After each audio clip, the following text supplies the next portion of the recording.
A change of guard has been effected at the Kenyatta University following the dissolution of University Council chaired by Professor Shem Migo-Adola and ouster of Vice-Chancellor Professor Paul Wainaina. Professor Chrispus Kiamba takes over as the new University Council chairman, even as Education Cabinet Secretary Professor George Magoha defended the government's decision to hive off 410 acres of the university's 3,000-acre parcel of land to establish a strategic Ministry of Health institutions and resettlement of Kamai squatters. But, as Francis Gashuri reports, the ousted council chairman had for weeks declined to surrender the university title deed to the Ministry of Lands for excision, insisting the institution had a long-term development master plan covering every inch of the park.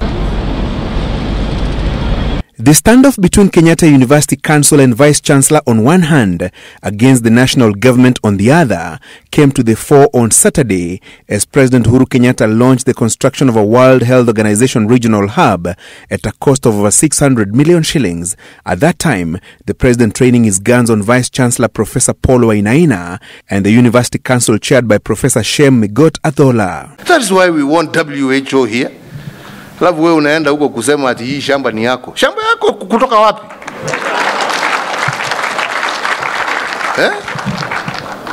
Hii ni shamba ya Wakenya. And what this facility is going to do to help us improve healthcare, not just in Kenya, to help us meet emergencies, not just in Kenya, but throughout the African continent. Alafu wewe unaenda kuweka breaks hapo kwa sababu, lakini bado nimebaki wiki 3. We shall deal with those individuals swiftly and effectively. An act he did. The university has a new council chaired by Professor Chrispus Kiamba with Jane Wamoko, Carilas Odumbe, Major General retired Bashir Yusuf, Andrew Nyanchoga and Alice Muita as members. Probably this is the last time I'll be talking to you as a BC.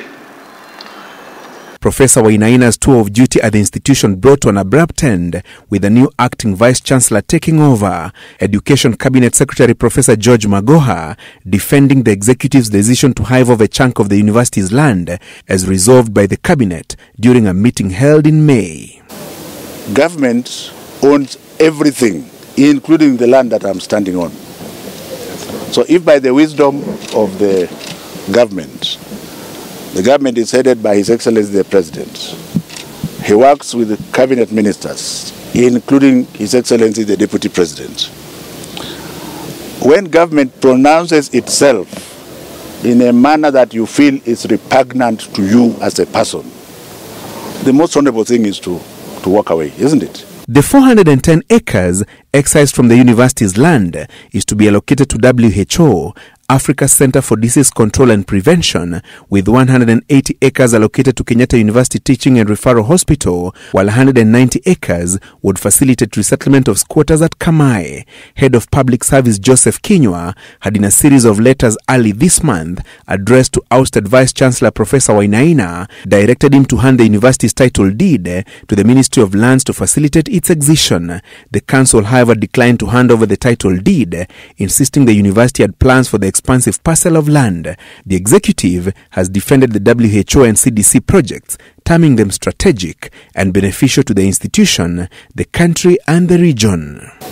The government may decide that this school, the site is very good for a nuclear facility. Once it passes through the cabinet, who do you think you are that you are going to say you are not going to follow? It doesn't belong to you. Serikal ni serikal. Are you together? And it is by law established. The government should therefore use the right channels. They call the council, they call the vice-chancellor and deliberate. Because the vice-chancellor is not defending the land for his own interest. He is defending the land for the interest of Kenyatta University. The Law Society of Kenya has instructed its lawyers to move to court and block the new developments at Kenyatta University.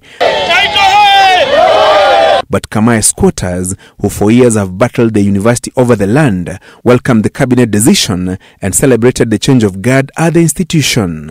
Francis Gashuri, Citizen TV.